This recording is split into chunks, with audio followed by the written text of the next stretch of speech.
Talks podcast is sponsored by Elevated by the Cannabis Lady. Owner Joe Cohen is passionate about cannabis. Her dispensary caters to those with a refined taste and believe that cannabis can transform lives into an elevated experience when properly used.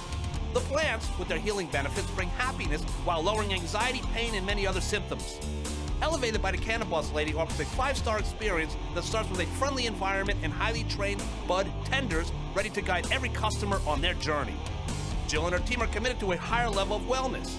Check out the Cannabis Lady at 9 Highland Place, downtown Maplewood. Be sure to mention the Soma Talks podcast and get 20% off. That's 20% off. Righteous bucks. The Cannabis Lady. Gotta love her. And welcome to the Soma Talks podcast, sponsored by the Cannabis Lady, and Coda Kitchen, and Davis Advocacy and Consulting. I'm Lee Navlin, and once again, I am joined by Ileana. She's so hot, but not as hot as Tracy Tyson. Castillo! Please, is there a story behind that? Of course there's a story. Did you see Tracy Tyson? So last week, what happened was, last week we were just talking about some of the attractive women on Soma Talks. Remember that? And so we just mentioned some names. It wasn't it was just a passing conversation. They all are attractive. They're all beautiful women, right? But we mentioned a few names, but we didn't mention Tracy. So Tracy noticed. And she commented on it. And let me tell you about Tracy Tyson. She's a beautiful woman, right? Correct. Absolutely beautiful woman. Her husband is also used to play in the NFL or college football. He's have you ever met the guy? I've met him. He's 6'5". He's a monster. He's a big dude. So long story short, you don't mess with the Tysons. No, definitely not. But anyway, but Tracy is awesome. We love her, and I felt bad that she felt excluded. She shouldn't be. Anyway, Tracy's one of our one of the cool people of Soma. Or I guess she was one of the cool people of Soma. She's actually kind of left the area, right? She's in PA now. Yeah, she left. Yes. So maybe we should go to Pennsylvania, you and I, and canvass there. Yeah. Right? We could go visit Tracy Tyson. But we don't do that. We don't canvass in Pennsylvania. But there actually is a group that does that here out of Soma. That's one of the things. They're called Soma Action. And we've actually had a little bit of an issue with Soma Action over the last week or so, I would say. Now, I just want to make something perfectly clear. We're not talking about Soma Justice, okay? Soma Justice and Soma Action are two distinct groups. The reason I'm mentioning this is because I think some people get the two confused. We're talking about Soma Action. I think it's not that people are confused. It's just a lot of people feel like CCR, Soma Justice, Soma Action, they're all they work together in a lot of things, and they have a lot of members in other groups as well. They're very in cahoots, all three of them. They do a lot of things. But they are distinctly different organizations. Correct. So the issue we've had is with Soma Action. By the way, I was just reading their website. Soma Action's mission statement is to drive progressive change. So for that to be their mission statement, for us to all of a sudden end up in a crossroads. And we have our good friend, Mr. James Davis, with us. James, thank you for coming in today.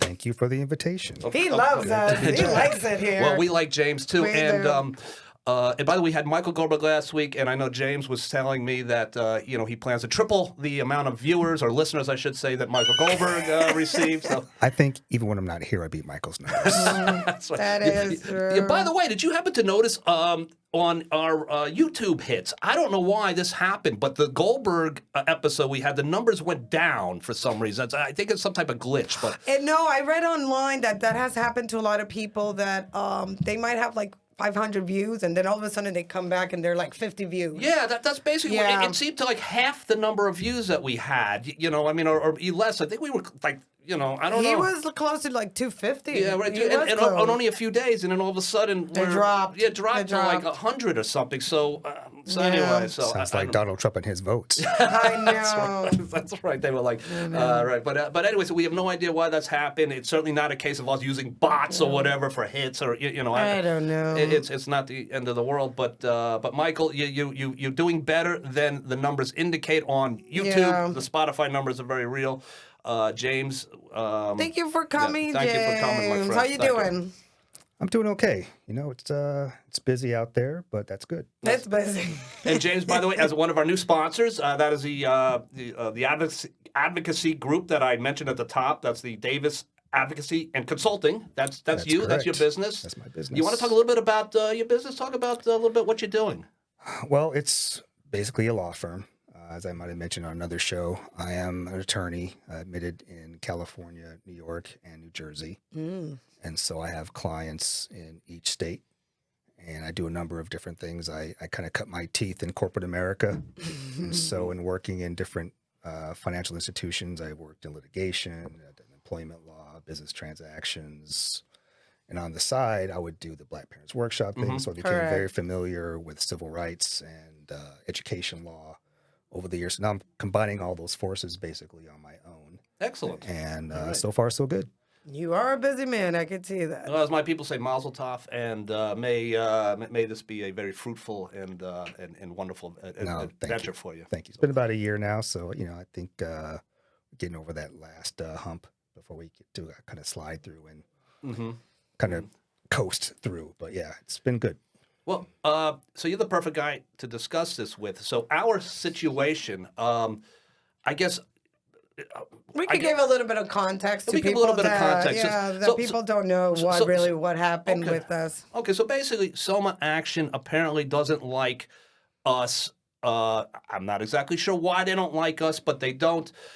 They went as far as to tamper with a few of our sponsors. One sponsor they returned a check to after that sponsor gave a charitable donation for an event that they were.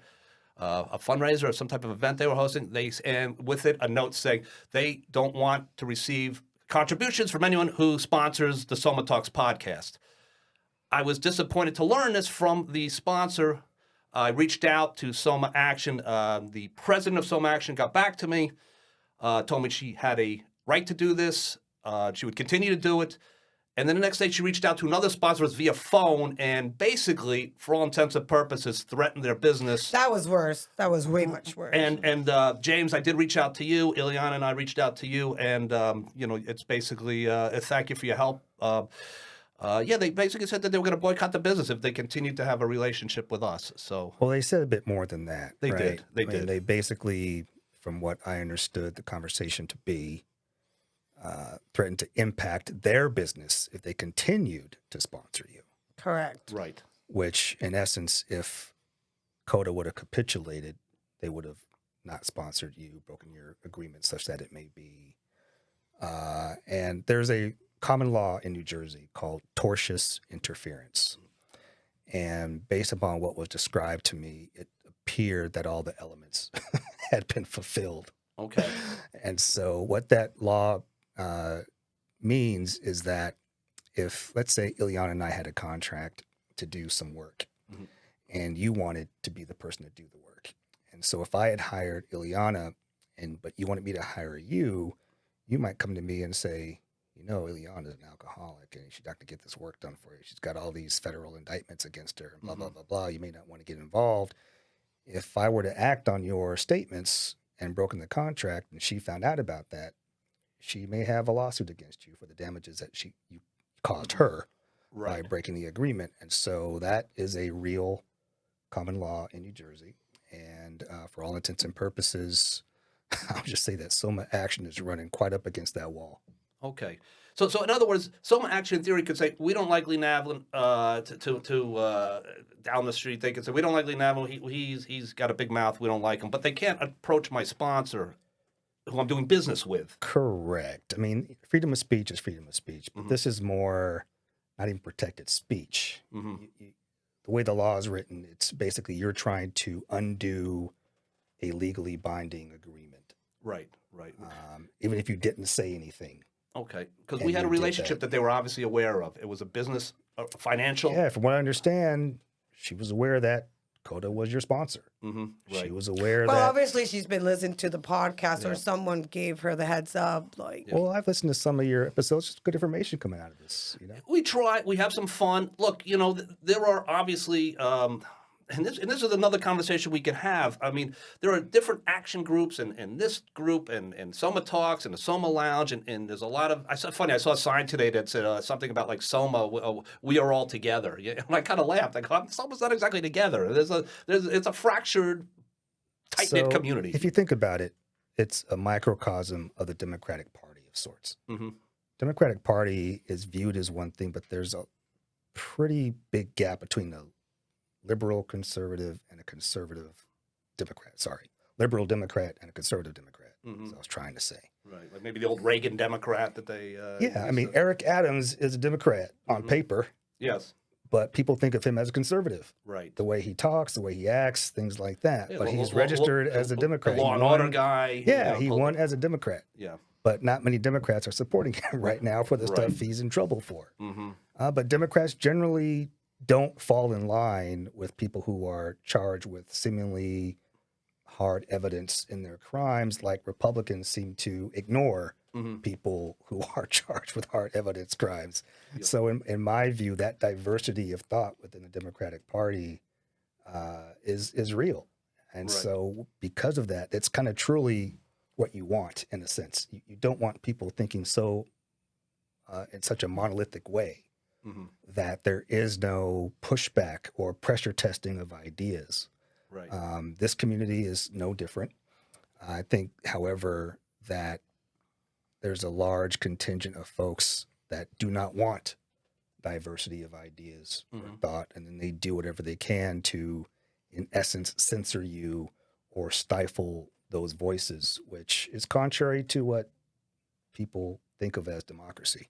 Yeah, no, I hate to get so esoteric. No. Appreciate it. It's Ileana is basically she's gone out and gotten these sponsors. She's worked so hard on this podcast. I mean, this is what she loves to do. And when she got me involved in the podcast, at first I said, okay, it sounds like it'll be interesting and fun. But she handles it like a business. She really loves the podcast. She takes it very seriously. She reached out to these sponsors. She built up the relationship with these sponsors. And then to have to hear that this is what's being said about us. I know, Ileana, and I felt bad when we discussed it, because I saw how much I it was hurt not you. expecting this. Like, when I got the call about this situation, like, Lee called me immediately and told me this is happening. My jaws dropped because we don't even mention Soma Action. We've never I don't in think all I've our ever mentioned episodes, them. we've Yeah. never mentioned them. But apparently they know so much about us, which is fine. But to go that far to contact one of our sponsors and call us racist, we're right wingers, Yeah. and we're against immigration and all this, like, Yeah, it was, and I mean, we're going to take a short break. We will be right back. We have some type of fire drill. Call the fire department! Not from in there. Blowtorch! If there's a real fire in your house, your first job is to escape immediately. Your advice really hit home. Now I know. And knowing is half the battle. G.I. Joe!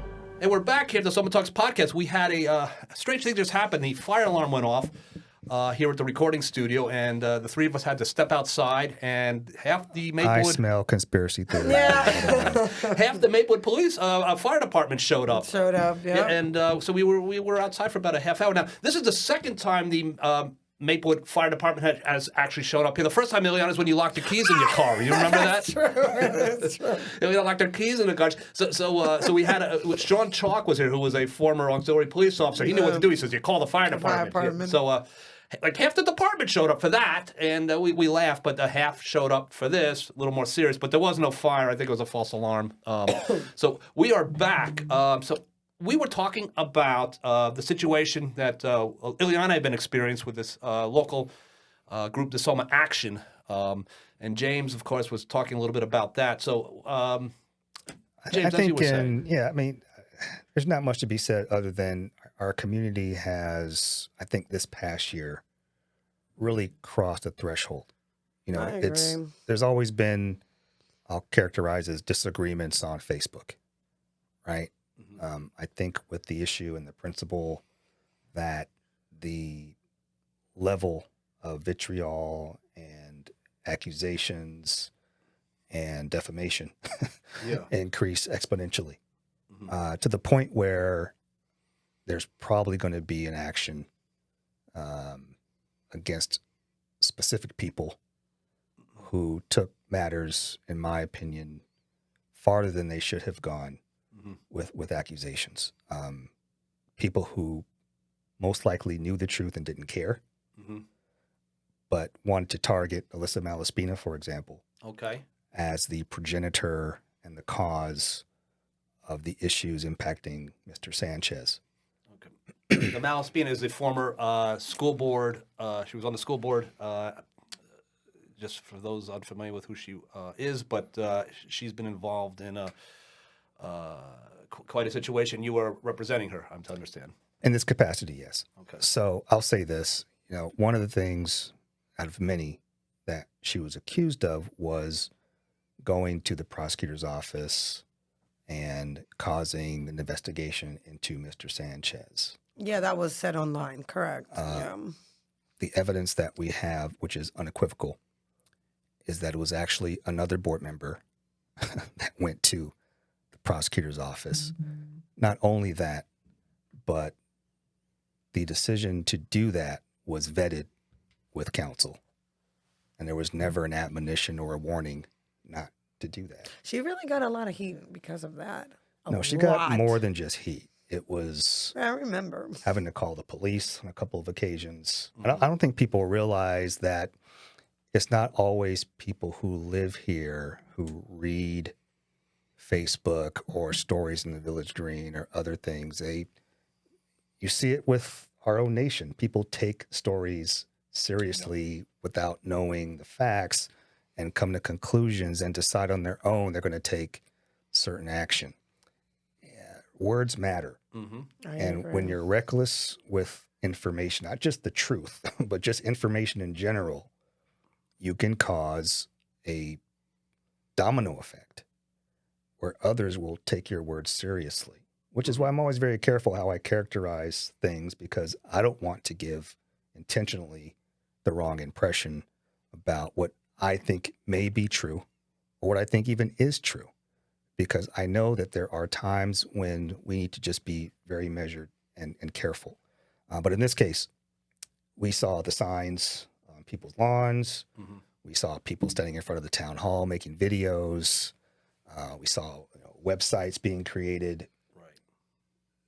There was a lot of targeting her. Let me ask you this. Why do you think the other board member that was the one that went to the police didn't come up and say, look, this was not Malaspina, it was me? Why would think that she was person- afraid. I don't know. But why would she let that person take the heat when you know that you were the one responsible for it? Like, that's bad faith.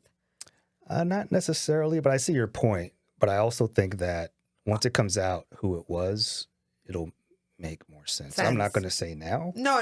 Well, I'm sure it's going to come out. But I do know that a lot of people who were the loudest had to have known, because it wasn't like it was a secret amongst a certain group of people. But I think the goal was to use the low-hanging fruit of a target. And that was Malaspina. Yeah. Got it. That's my theory. And until someone persuades me otherwise, I'm going with it. Well, I tell you what, there's again, so many of these groups, you're on Facebook, you're arguing, you're becoming enemies with each other. But I'm going to tell you from my personal point of view, my situation, in my life, I have never walked into an establishment. I've walked into Coda Restaurant, which I've been dining at since they first opened. I'm friendly with the staff. I'm friendly with the manager. I know the owner. I wrote a book. The owner read it and sent me a wonderful, beautiful review on what he thought of it. I mean, there's a relationship here. To walk into this establishment and for them to say, hey, Lee, we love you. Here's what happened. We just thought you should know. In a million years, I never thought that I would be accused of being this type of individual. No, me neither. And, it was really, so the Malaspina, and to everybody out there who just feels like you've been targeted by a malicious, whatever you want to call it, it sucks. It sucks. But don't you think that I'm sorry, but they always pride themselves, hate has no home here. But judging from what you've seen, Davis, from you've seen, Lee, I've seen, that's bullshit. And I'm sorry I used the word bullshit, but it's so true. Hate has a home everywhere. Like, I mean, people dislike each other. So I agree. The message in and of itself is. But I understand that you might disagree with us. But why you got to go out of your way and try to destroy us? Yeah. Like, what do you gain by that? People like the podcast. People are listening. James, you've been on the podcast a few times. We didn't know each other before we started. I think we've become friends. But, you know, the bottom line is that we just...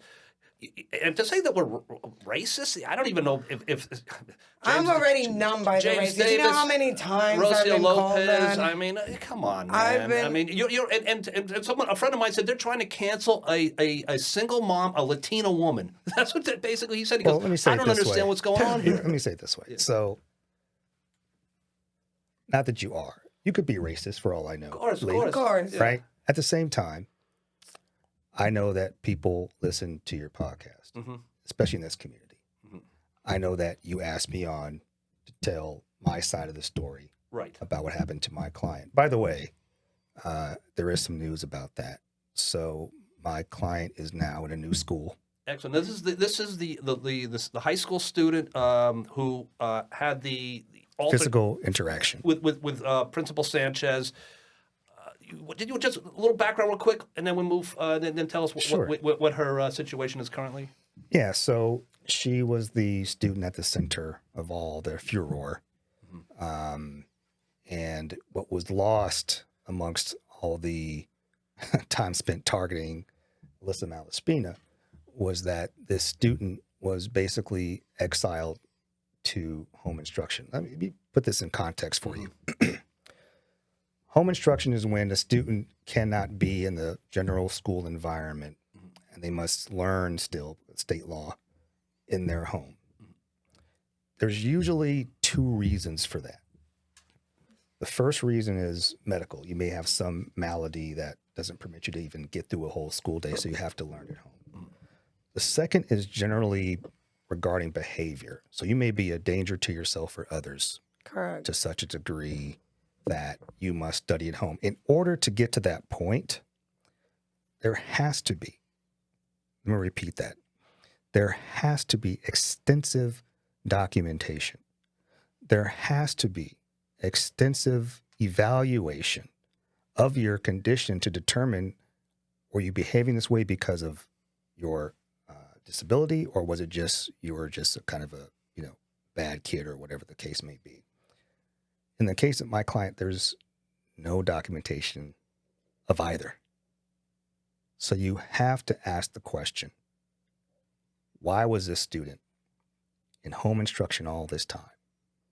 Why was Vicki Johnson's granddaughter in home instruction all this time? Because neither does she have any documentation one way or the other. Now So that- what is the process Yeah. of putting kids in home instruction without the requisite documentation? What is home instruction exactly? Are you learning online? Is there a tutor coming in? Is there a It's a little bit of both, depending on the student. So, for example, you will get an instruction packet, which will include how many hours per day you have instruction.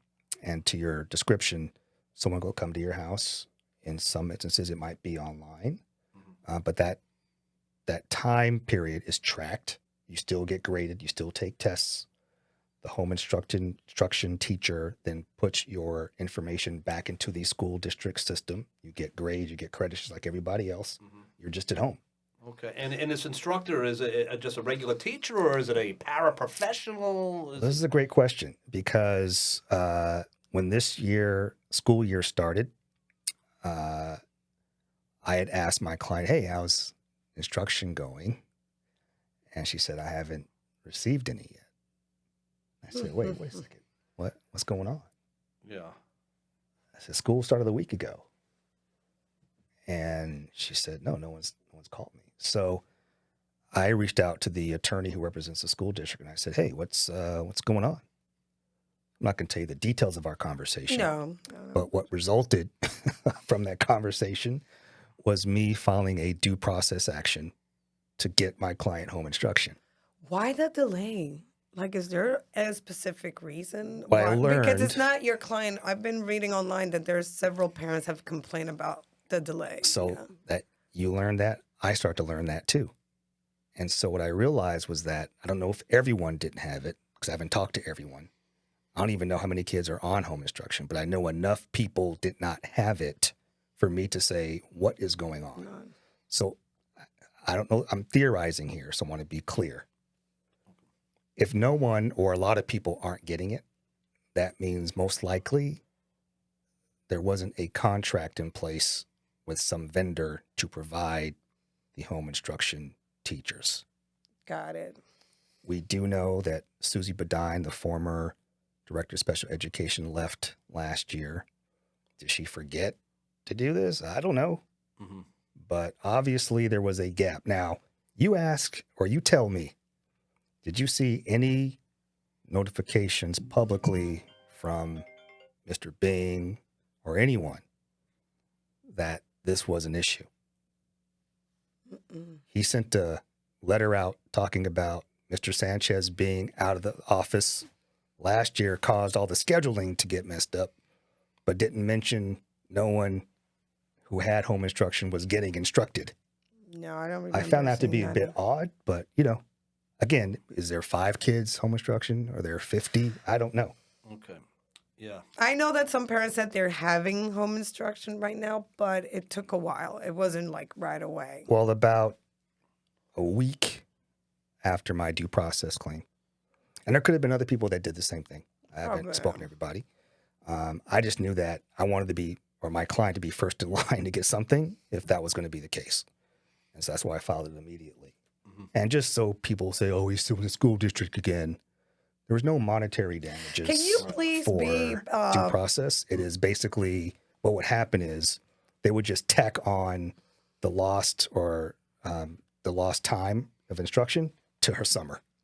That's what Can they you would do. can you for once and for all, for the record, so nobody can say, as Black Parents Workshop that you right now are, how many times have the Black Parents Workshop has sued the school district? Because everybody thinks that it's 10, 20, 30, like every day you're constantly doing it. Like, let's make it clear for the record. Tell everybody, our listeners, how many times have Black Parents Workshop have sued the school district? Black Parents Workshop has sued the school district one time, March of 2018. We filed a lawsuit specifically to remediate disproportionate Black children being left out of honors and AP classes and disproportionate number of Black children being suspended compared to white children and other students. Okay. We settled with the school district in July of 2020. We had 3 plaintiffs, 3 students, 3 former students. They all received some compensation. Our lawyer received attorney's fees. BPW as an organization, me as an individual, Walter Fields as an individual received 0. But the reason we filed was to get to where we are now, which is working with the school district and Dr. Fergus with his 23 recommendations to get that as a change agent for how our district treats our integration plan, treats our kids, the way they're educated, the equity we always talk about. There's going to be a specific plan and an action plan around that. We've had 3 meetings with the school district since August on that. Now, these are 3 meetings that should have taken place 3 years ago. I was going to ask you, how's that going? What's the update about that? Like, I know they've been taking their wild addressing this. Yeah, Mr. Bing is new. Okay. For all intents and purposes, he seems extremely committed to this work. Dr. Gilbert's not so new. He seems extremely committed to this work. He has created what I'll call a comprehensive plan and a roadmap based upon the architecture of Dr. Fergus's recommendations. I'll share with you that I am happy with what the document looks like. I like the direction the conversations are going. I think the crux is going to come when it comes time to put the car on the road after it's been in the factory. What I mean by that is a plan is great, but execution is really going to be where the rubber hits the road. So you have hope that sometime next year there should be some movements. Yeah, the one reservation I do have, just to be frank with you, is that Dr. Fergus's recommendations really assume that there is a symbiotic relationship between administration and teachers. What I mean by that is everyone comes to the table with the expectation that they may have to learn something and do something that they may not have had to learn or do before to make this successful. And the vitriol and the anger I see between our union and our administration right now, I have some pause. I still have hope, right? I know Rocio. I know that she's committed to the work, but she also has to look out for her people. Of course. And if they're not being treated fairly in her mind, that could impede our work. There are some words out there that I've read. Do you believe that all board members support this settlement, the Fergus recommendation? My personal feeling is no. Because- And, I can't look at anyone's heart. I just look at your past actions. Because there's been words out there that it seems like some Board of Ed members are not very 100% on board with this recommendation. Do you think that's one of the reasons why it's been a little... Well, we are in a extended agreement because previously the board president and Dr. Taylor were not fully committed. Board president, that would be Kwawi? No, Or- Thayer Joshua. Oh, Dr. Joshua. Again, we've had 3 meetings since August on this. We had no meetings with Dr. Taylor and Thayer Joshua. Now, did they do this on their own? Were they advised not to do this? Only they and their lawyer know that. But that strategy ran out of runway last April in 2023. There was a meeting with the monitor, Justice Wallace, our attorney, and their attorney. And the issue was, why haven't you done anything, school district, regarding this plan? Because at that point, Dr. Fergus had created his first report, which kind of sat on a shelf, Correct. right? And so the meeting kind of went like this. Okay, school district, if you believe that you're in compliance with the settlement, then you should be willing to go in front of the federal judge and argue that against BPW. Or you can just extend the agreement 3 more years and we'll have Dr. Fergus start all over again because now his work is outdated and stale because you waited so long. I think you know the answer to that. I want to Question. circle back real quick to the student. Now, she's placed out of district. Okay. Is she happy now? Has anyone reached out from the district to apologize to her or see how she's doing? You know what I mean? Let me say it this way. No. Okay. So all the people that I heard were trying to give her, quote, space and these other things they were talking about. I'm easy to find. Mm-hmm. So if you really wanted to help her, despite your feelings about me, because Correct. if you really care about her, you're going to put your feelings aside as an adult and figure out what you can do for this young lady. You will call me up and say, hey, what can I do? Dude. And I've had other situations where people have done that. In this instance, I have received no emails or phone calls from any of the people that signed that letter that were so caring about her, who went on video and talked about BPW more than they talked about her. Of course. But I did have some help. So, for example, And by the way, if you need to reach James, that's calldac.com. By the way, Yes. Again, calldac.com. That's how you'll find Mr. James Davis. Davis. Yes. no, but we had a lot of help. I'm not here to say I did this all by myself. Okay. That's good. We're gonna take, we're gonna just take a quick break. Okay. We want to. Because we have tons to talk about. We have a ton to talk about. We have some commercials. We want you to listen to them. So we'll be back in just a moment on the Soma Talks podcast. Look, sir, I have reviewed this contract, and it offers no coverage at all. It just says volcano insurance over and over again. Coda Kitchen in the heart of Maplewood Village, but with a city vibe. Come check out Coda for great food and great company. Luke Finn and his team love presenting their customers with inspired and creative dishes using as much locally sorted organic produce as possible. At the bar, you'll find an assortment of craft draft beers and classic original cocktails. Lovely wines, too. Coda Kitchen, Maplewood's favorite local hangout, 177 Maplewood Avenue. Check them out. Coda Kitchen, the best. Davis Advocacy and Consulting, also known as DAC, is your trusted partner in legal solutions. From business law to civil rights, DAC is here to tackle all your legal needs. With specialized services in employment law, trusts, and estates, education, medical malpractice, and civil rights, DAC is here to be your trusted advisor. Let DAC guide you through the complexities of the legal system and secure the outcomes you deserve. Contact Davis Advocacy and Consulting today for reliable and tailored legal support. Call DAC.com. Again, that's calldac.com. Davis Advocacy and Consulting, turning advocacy into empowerment. And we're back at the Soma Talks podcast. Ileana and Ileana Castillo. We are joined with by Mr. James Davis. Ileana has so much to talk to you about, and the reason I know this is I'm looking at her notes. Now, Ileana takes notes before each podcast. It's usually about like it's kind of 200 pages of notes right there. There's so much going on. So I'm probably not going to be able to get a word in edgewise. No. By the way, you have beautiful handwriting. I might I've heard. That is absolutely gorgeous handwriting. So do you do any like calligraphy? Or No, anything like that? No. Maybe I learned that in DR.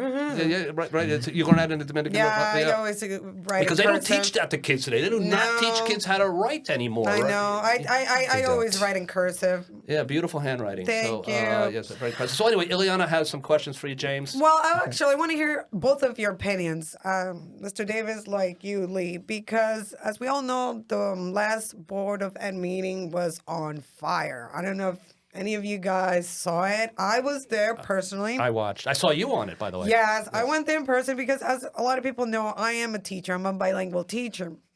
I know I don't work for the school district. I work for another one, but I wanted to show them support as a parent that I have 2 kids in the school district and as a teacher.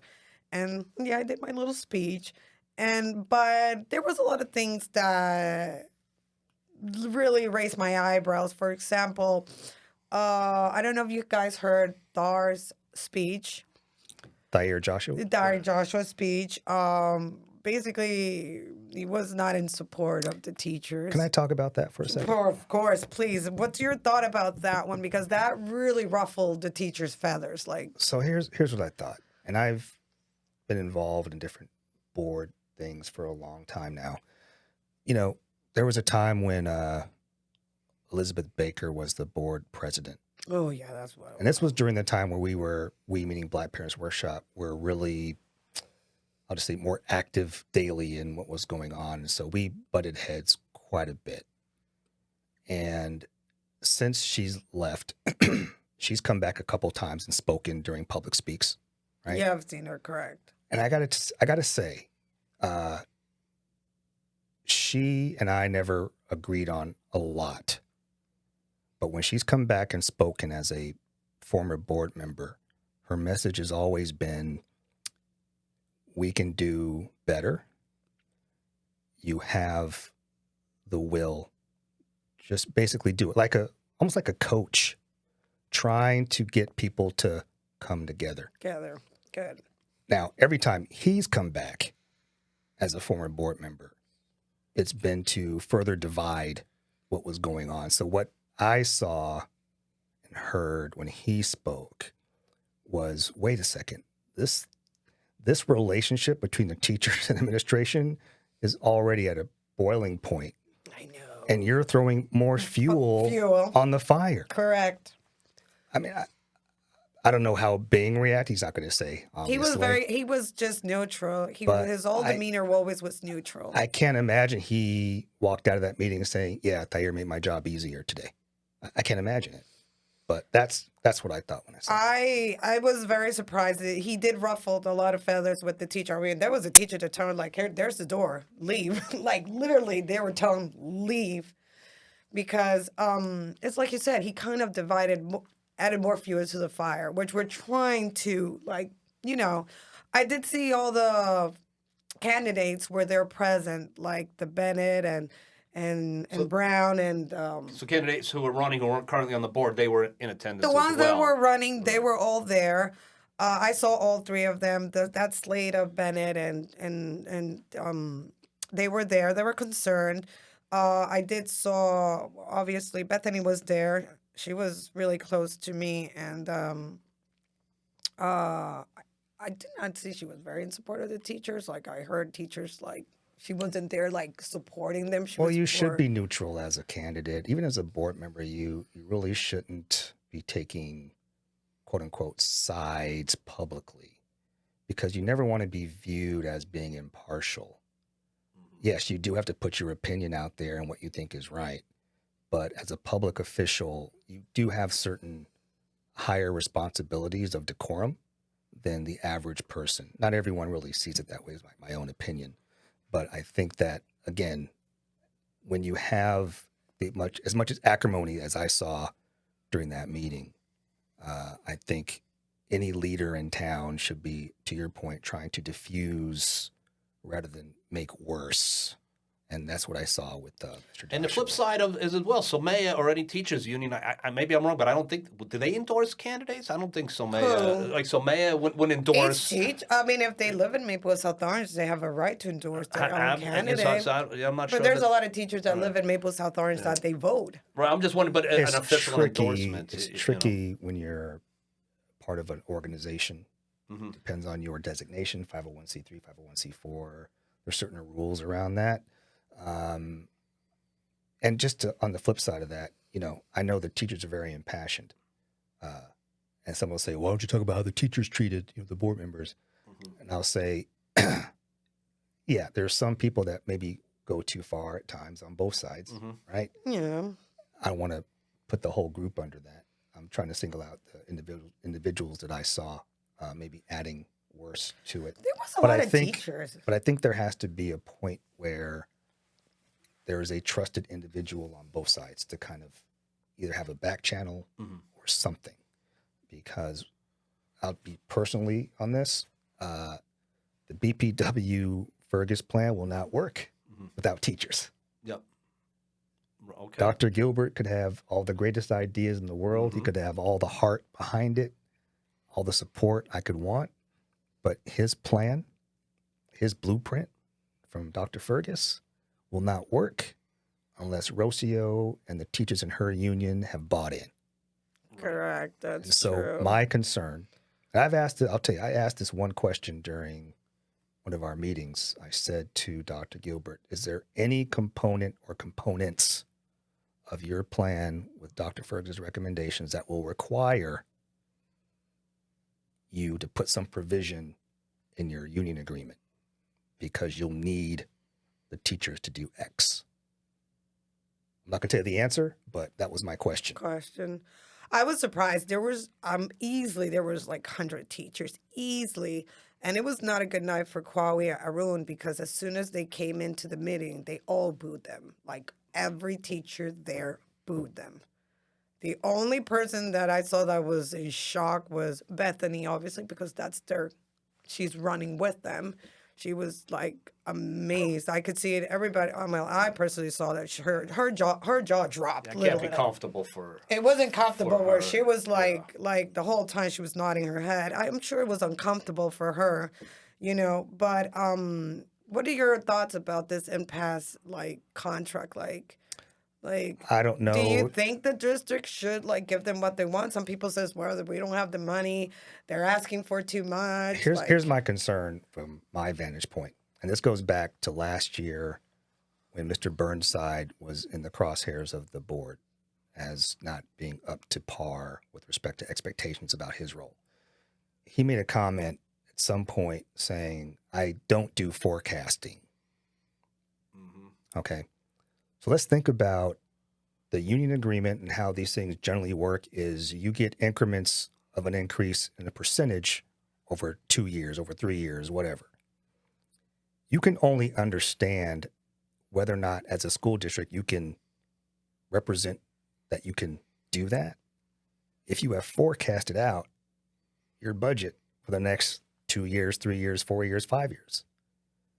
So if the school district is not doing that based upon Mr. Burnside's guidance as the BA, how could they possibly come to the table in good faith and say, yeah, we can pay you 4% this year, 5% the next year, and 6% the next year? They don't even have it in their forecast to know if they can do that. Now, I could be off base. I don't know. But those two You things think that's where the don't problem seem to, is? I don't know if that's a problem for them. That's just what I understand to be an issue, just from what I've been hearing from my vantage point. No, because a lot of people have been complaining that they say that 6% or 7% raise is extremely high. Over the years, I've heard we have no money, then all of a sudden money appears, right? There was years ago when my kids were elementary school, middle school, there was a time period where they fired the librarians because we had no money. And then the next year, librarians came back. So I'm like, what? Wait, what? You went through all that trouble to justify firing the librarians. And then the very next year, you hired them back. Didn't that happen to the Paris? Like they were all like There taking was- away the Paris because there was no money. Now all of a sudden they're kind of back. Yeah, they I canceled. Quite a few of them were let go, and then a few days later, quite a few of them were brought back after being told there was no budget for them. So they found the money. I guess when the parents were like, "My son has a paraprofessional as part of his IEP. What are you talking about? We'll get him one." Boom. This is where transparency becomes important, because when you're not transparent and these things happen, you lose credibility with the public. And one of the mandates of a board is to have public trust. Yeah. I've been hearing a lot of people, I don't know if you both can agree or not, a lot of parents have been complaining that they've never seen a school district lack so much in transparency in the last few years. Like this has been like one of the worst. Like every day we kind of discover something that happened that should have been brought up to light, and everybody, even board members are like, I wasn't aware of this, but other board members were aware. Or they should have said this to the public, but they didn't because someone found out and now they have to make it public. Like, what are your thoughts? Like, every day we discover something. You can ask that, Lee, too, because you've had your son in the school district as well, you too. Like, have this been the worst? And why are we, like... Well, do you notice it in Elizabeth where you teach, or which is a bigger city with a I never hear any of that. It doesn't in a big. You think he would? Well, so, they really do. The Board of Ed pass everything. Even field trips got to go through the board. Like every little detail that happen in school, it has to happen. I wasn't aware because I was like, oh, let's do this. They're like, got to go through the board. Got to go to the board. Like the board makes the last decision. But I've never heard anyone complain they're not transparent or not. No, I don't. Right, just political jockeying. And none this, of that. It depends. All the teachers are happy. It depends on leadership and culture, right? Like I've had a client in Union. That board at the time was more blue and red. Okay. It was Right. We were pretty much all blue here, Right. but over there, it was Dark blue. Yeah. blue and red, and every election was kind of like the national election, the House of Representatives, where you were majority of the House one year, then you weren't the next year, and then that was the dynamic in It Union. bounces back and forth, Right. and Here- everybody's got a voice. Here again, we're mostly blue, but we have the conservative blue and the liberal blue, or the moderate blue. Yeah. I'm more of a moderate, I think, nothing else. Yeah. But you know, But going back, why the lack of transparency? Like, have you seen any board like worse than we've had in the last few years? Like, Could it be because of the Village Green, and you got a podcast, and you got It's this not- paparazzi of people that are with the social media pages. No, with it's just Soma, that they're every afraid, day they're afraid if the cat gets out of the bag, you know the. no, look what happened with hiring a consultant for the $42,000 that because of that whole guidance counselor. Some board members were not even aware of it, and that came out. Like, that's just one example. There's always something. Like, have we seen anything worse than this? I hate to laugh, but that was a really weird part of the meeting for me. Oh, really? Mainly because I was trying to follow what was going on, but what I walked away from was that basically Arun was telling Caitlin, you didn't see that the sky was blue, so it must not be blue, if that makes any sense. because what she was saying, what I saw, he was saying, no, he didn't see that. Mm-hmm. So where do you go from there? Right? Where do you go from there? Yeah, and there's another receipt coming up apparently. Hey, real quick, changing the subject a little bit, but not so much. Okay, now Soma Justice just came out with their scorecard. Now that is something that's very popular. It makes the rounds on social media. It's not popular. Let's not give it too much credit. I mean, you go everywhere I was looking today. I saw at least 5 people posting about it. It's a scorecard they do on their group. I remember I did one time a scorecard, but I didn't evaluate it. I just send the candidates the question and post it on Soma Talks and let people judge on their own. The difference with Soma Justice is that they make their questionnaire and they score it, which usually.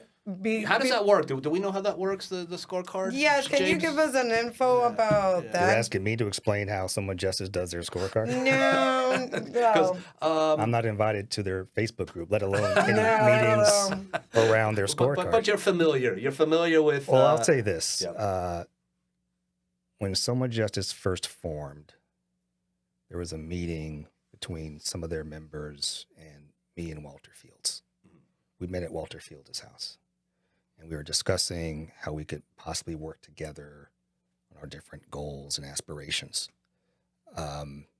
This idea came up, not from me, not from Walter. Now, the inception of the idea I thought was pretty good. I said, tell me more. So we were given a more robust version of the idea. And the part I had a problem with was basically grading the responses and who would do the grading. Okay. So I said, yeah, it's a great idea, but maybe just the answers and let the people decide for themselves. But that wasn't what the other side wanted to do. So I said, yeah, I don't think we're going to latch on to that. But the concept is great. I think the concept is really good. People should be able to explain their positions on different equity issues, right? Yeah. Then they started to do it on their own. And over the next couple years, there were some issues, again, with the grading because there wasn't a clear guidepost about the transparency around it. I think that's where a lot of people have a problem, yes. And the impartiality around it. It seemed like the people who were being, quote unquote, supported by Soma Justice were getting the better grades, and those who they didn't like through their Facebook posts and things like that were not. That's where a lot of people have an issue, that it seems a little bit biased, that they tend to lean more to their candidates than the other. You have to blame the people who put the thing out there, right? You can't blame the public for the perception that you have developed. So it's evolved over time. It has. It has involved under They don't defense. do the grades anymore. They do whatever they did now with the exemplary and whatever. Yeah, they're not doing the grading. They're just saying like they align more with our visions or so not. at least it shows that they're trying to have it evolve. But right? each candidate is reaching is answering their, I guess, questionnaire, right? Right? That's how it works. So I mean, candidates could very easily just say, "Not for me. I'm not doing it." But it seems like every candidate. Well, back in the day, we had some questions, I think, for hours, and I think it was Shannon Cuddle who said she's not going to answer any because of litigation or something like that. I pointed out to her that Anne-Marie Maney and Elizabeth Baker were doing it.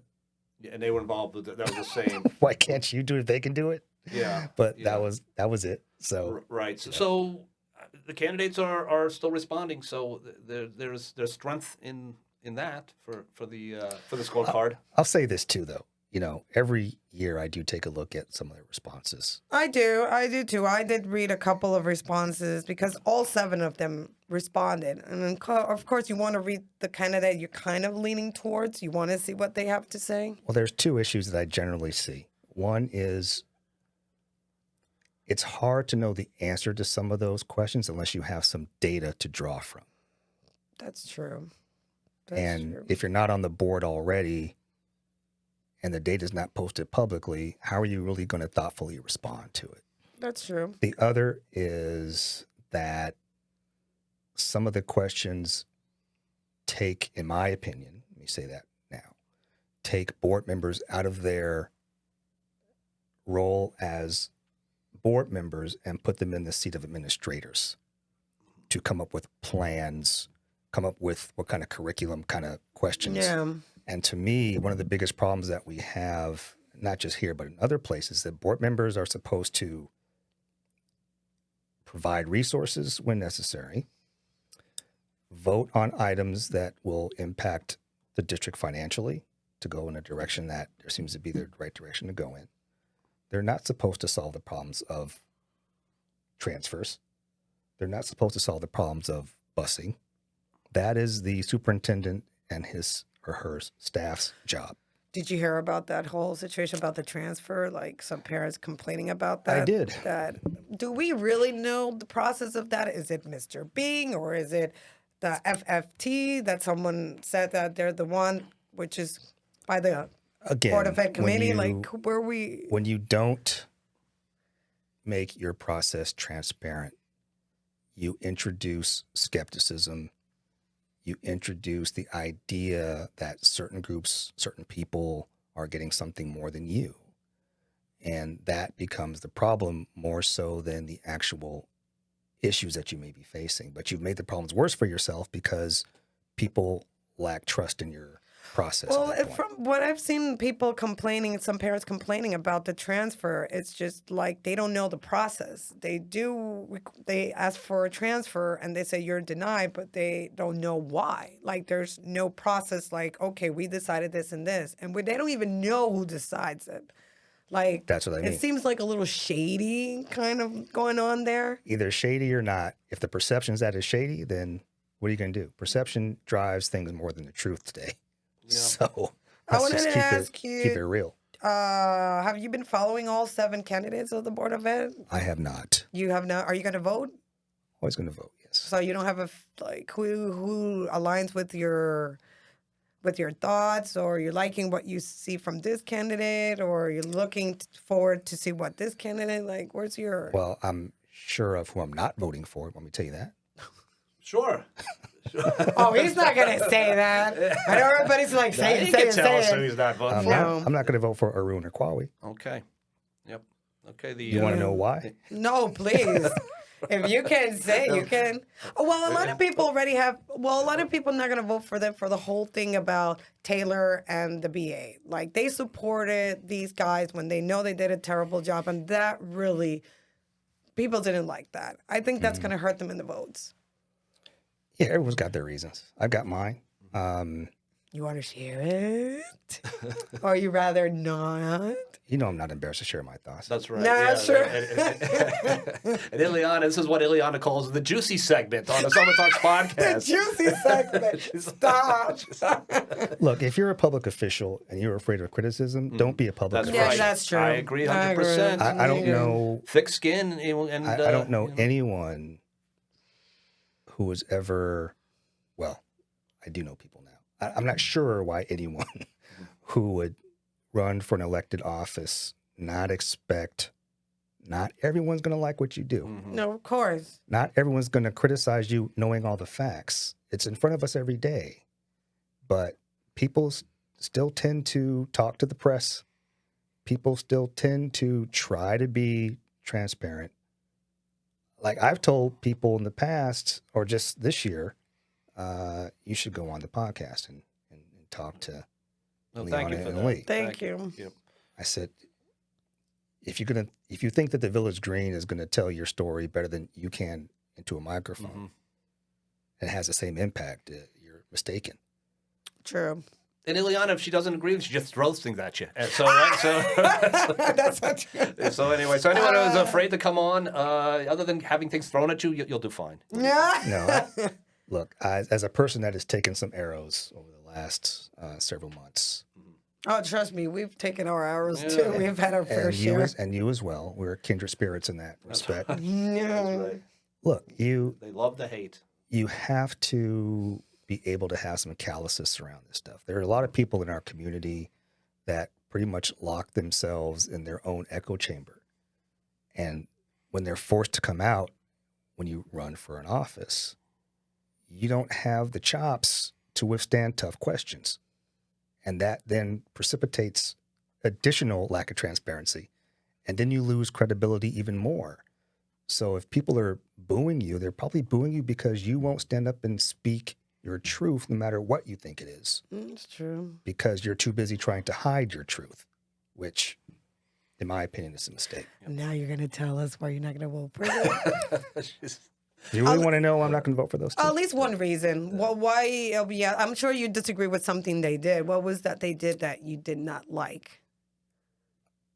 It's really selfish, but Okay. you know, part of the challenge of getting to the BPW place we are now Okay.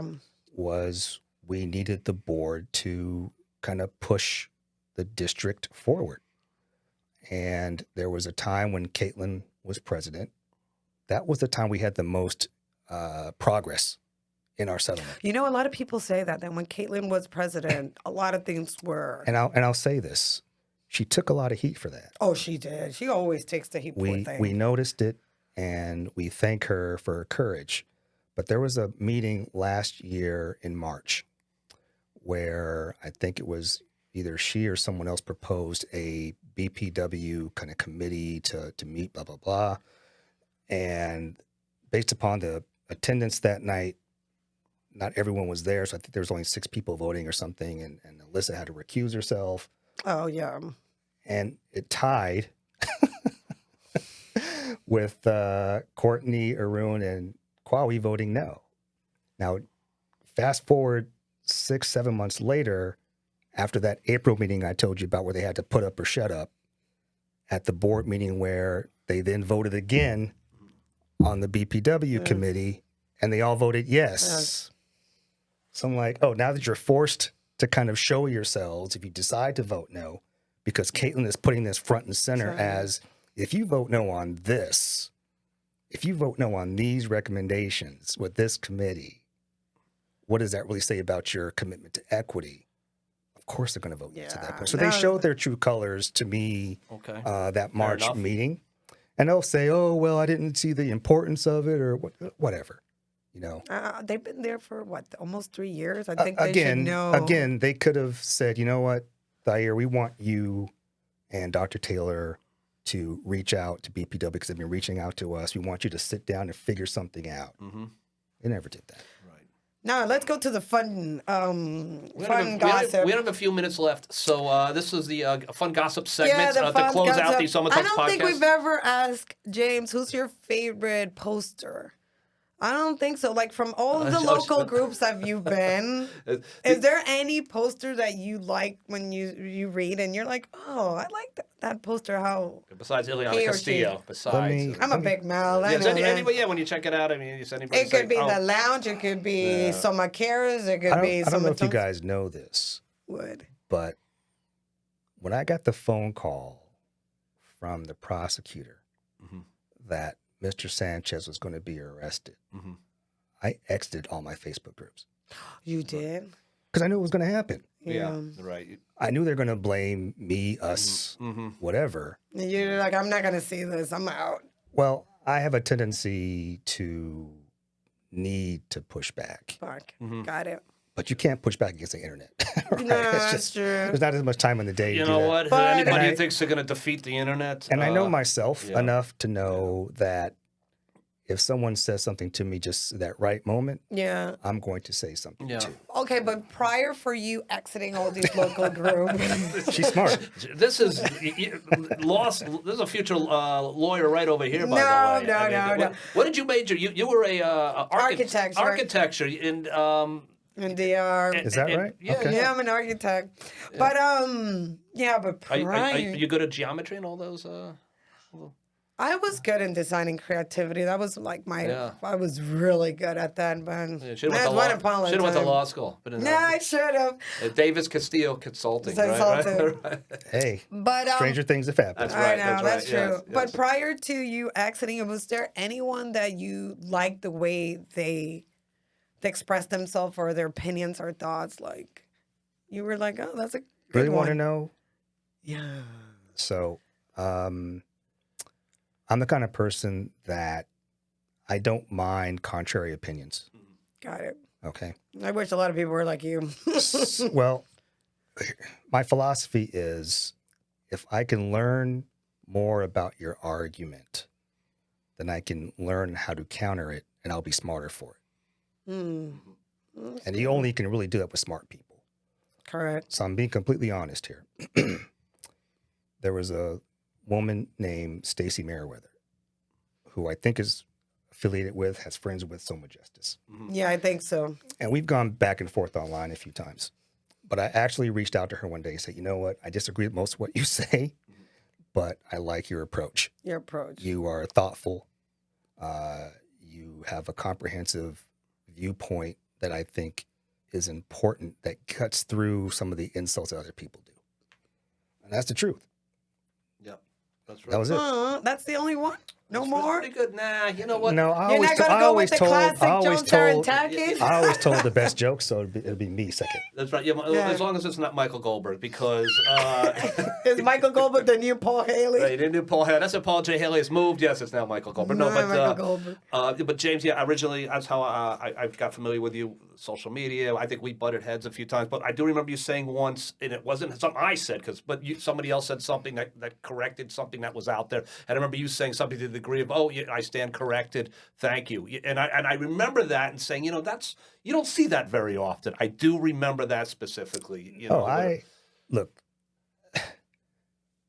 If you never are wrong, you're Donald Trump. Yeah, that's right. Yeah. Right. And so my thing is, if I say something incorrectly, if I go too far sometimes, which I have, I've reached out to people and apologized to them. Yeah. Yeah. I've had people that have come to me and apologized. Have you ever apologized? You haven't apologized to me for some of the things you said to me. And I'll say this No, too. I When I first kind of started doing a lot of this stuff, I call it my Samuel L. Jackson phase. Oh my God. I was pretty out there in terms of insulting people. Right, yeah. Either in a condescending way or whatever. Yep. And then I realized at one point that although people aren't commenting, they're watching. That's true. Because Very a true. few people had reached out privately and they said something to the effect of, "Thank you for that information, blah, blah, blah, blah, blah." So then I realized that the Michael Goldbergs, the Henry Satones are not my audience. It's the people that are actually trying to learn something. And so I basically changed my tactic to surreptitiously educating folks on issues when I had the opportunity to do so, under the guise of telling Michael Goldberg I got more views than he did on the podcast. Right, and then it's say what again, motherfucker? Say what? Oh my God. But, I never had to curse, Lee. yes. No, that was the only curse I think of the I'm whole. much too eloquent for Yeah, that. the whole broadcast Yeah. I think was the cursing. So I guess we're gonna wrap things up. James, again, thank you for coming in. And I know. I feel like we got to invite James every You know what you guys should once do, a though? month. You guys should really think about finding some people in the community who know about certain issues, like deeply, and have like a panel discussion on them. We were thinking about that, like bringing Rocio Lopez. She knows a lot about that. Bringing you, I mean, we bringing wanna certain we wanna people. bring anybody who wants to come on the podcast who has something that they want to say. Reach out to us. We're not pretty easy. But the bottom line is we do want to have conversations about the community, dialogue, race, anti-Semitism, whatever it is. I mean, this is what we're here to talk. We're hoping people want to come in and talk to us about it rather than just yell. We and always insult want to give online, the but- listeners any updates of what's going on, the hottest topic. Yeah, we want to have fun too. We want to goof around, like the fart jokes. I mean, that's my thing. But ultimately, at the end of the day, But people like gossip. Yeah. Usually our biggest hits are when it's good, juicy gossip. Well, you got to find your lane eventually. But yeah, I think you guys should. It's a good platform. You know which has been our highest two topic that everybody liked? The Adirondack chairs and the Board of Ed. Those are the two topic that everybody has been. we're trying it. We want to entertain, but we want to inform. And ultimately, James, you came in and you did both today. And for what you did this week with just some of the issues we talked about earlier, thank you for that. Ileana, would you like to say good evening to the listening audience? Mom, thanks everybody for listening. Hey, we didn't even talk about the debate yesterday. Yeah, well, we could talk about that next time. It was Next a vice time, presidential debate. It did not move the needle. That's the way I look It at was good. It was good. I liked it better than the presidential, I'll tell you that much. Yeah, you remind me of J.D. Vance a little bit, just so you know. Wow. Ileana. Yeah, I don't know. You're very, I don't have big very cool, blue eyes. confident, and then I was more Walls, like kind of nervous and I don't a have little blue unsteady on my eyes. feet. But I never noticed Vance had that big blue eyes. Like the lights were like hitting his eyes. Over like I was like, oh. they're very handsome, man. I know all the girls were like, oh my God, he's so handsome. I'm voting Republican now, right? Yeah. All right, Yeah. well, James, again, thank you very much. Yeah, thank you, sweetie, for welcome. coming in. All right, ladies and gentlemen, Soma Talks Podcast. We'll do it again. Good night. The views, thoughts, and opinions expressed are the speaker's own and do not represent the views, thoughts, and opinions of the Soma Talks podcast. The material and information presented here is for general information purposes only. The Soma Talk podcast name in all forms and abbreviations are the property of its owner, and its use does not imply endorsement of or opposition to any specific organization, product, or service.